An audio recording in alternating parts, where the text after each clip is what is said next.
All right, welcome back to our NCAA 2014 College Preview. This is our second part. I'm John. I'm Bobby. I'm Josh. And we're going to talk about the big conferences. That's the two conferences with big in their name. And we're going to talk, first of all, about the Big 12. And what's the Big 12 going to look like? We've got Oklahoma, probably a favorite because of how they went out and thrashed Alabama last year in the bowl game. And so what are we thinking with Oklahoma? Okay, obviously Oklahoma did good. Last year they crushed Alabama, like you said. Trevor Knight looks really good. He's quarterback and he's back. But I thought he was struggling in the spring. Was that? No? I haven't heard about that. But just because you're struggling in the spring doesn't necessarily mean you're going to have a bad season. So Oklahoma is always going to be in position to be able to beat all the other conference teams. But I don't think they'll be able to because Baylor. That's the question. Is Baylor? Yeah. Baylor's back. Bryce Petty is quarterback. They're a strong team. Their biggest weakness in my mind is their defense. See, I think again, it's just like the Houstons of the world and these high-flying offenses. I think if you get them to go 3 and out, and you can control the ball like in Oklahoma or Texas, I think you're a lot more effective. I think they can play better on a big scale, play versus other bigger teams. So. I'm not almost like that Oregon. Almost like Oregon, yeah. Sure. So I'm kind of more on the side of a team like Oklahoma or Texas potentially winning the Big 12, simply because I just like those teams that can run it down your throat, they can pass it, they can do a lot of things other than just passing it every down. Well, I know that Oklahoma and Baylor are looking like they're the top two teams as far as the Big 12 is concerned. What about Texas? Charlie Strong, he's putting together a program there. Are they going to be able to do anything this year is the question. He's got to get them to believe. I don't know. I mean, Texas always has players. They recruit top 5, top 10 classes every year. Texas is a very rich state as far as talent. So, I mean, could they get any worse than they were last year? I don't think so. I mean, they were just average based on that talent. I think Charlie Strong is a good enough motivator to get them to do something. I still think it's going to be a rebuilding year for Texas, obviously. So I don't think they're really in that great a position to be the conference champions.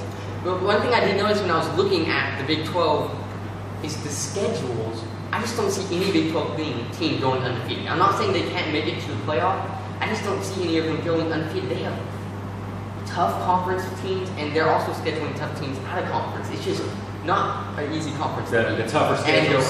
Yeah. All right. How about Kansas State? They're still in that picture too. They've been known to be able to cause upsets. Sort of like you're saying, they could mess seasons up. Derail people, the Oklahomas and you all can't those. ever count out Kansas State. But also you can't count out TCU and Texas Tech. So there's a lot, as I was saying, there's a lot of teams in the Big 12 that can pull off an upset. But of course, those two teams have a lot to prove. They do. Both TCU and Texas Tech. They've got a lot to prove.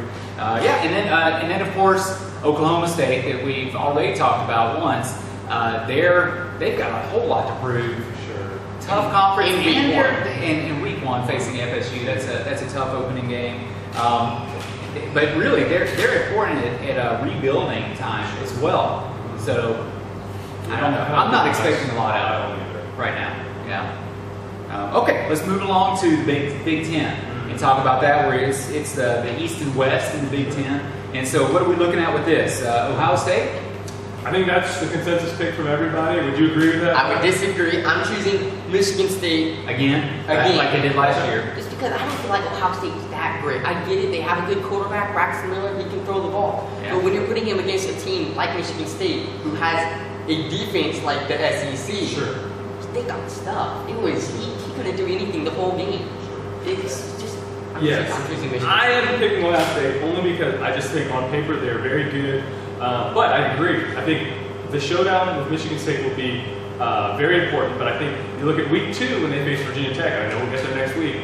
But I think that'll be a tough test defensively for them to see throughout the year. Will they be able to match up with a team like Michigan State or a team with a tougher defense? I think that'll be a good opening. Speaking of Michigan State, we'll be able to know if they're serious or not in week 2 when they play Oregon. Yeah, they'll play Oregon in week 2. That'll tell us a lot right there. If they can beat Oregon, they can beat Ohio State. All right, how about Penn State?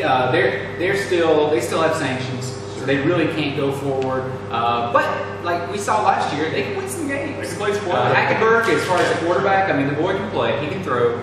He's a good quarterback. And Happy Valley, anytime, I don't know who they're playing at home, but Happy Valley is a big stadium. It's loud. It can be crazy. So that could be a pitfall for So certain maybe teams. So. look for Penn State to derail a team or two. And how about the final one? I mean, not the final one in there, but as far as Michigan, normally a powerhouse, they really struggled last year.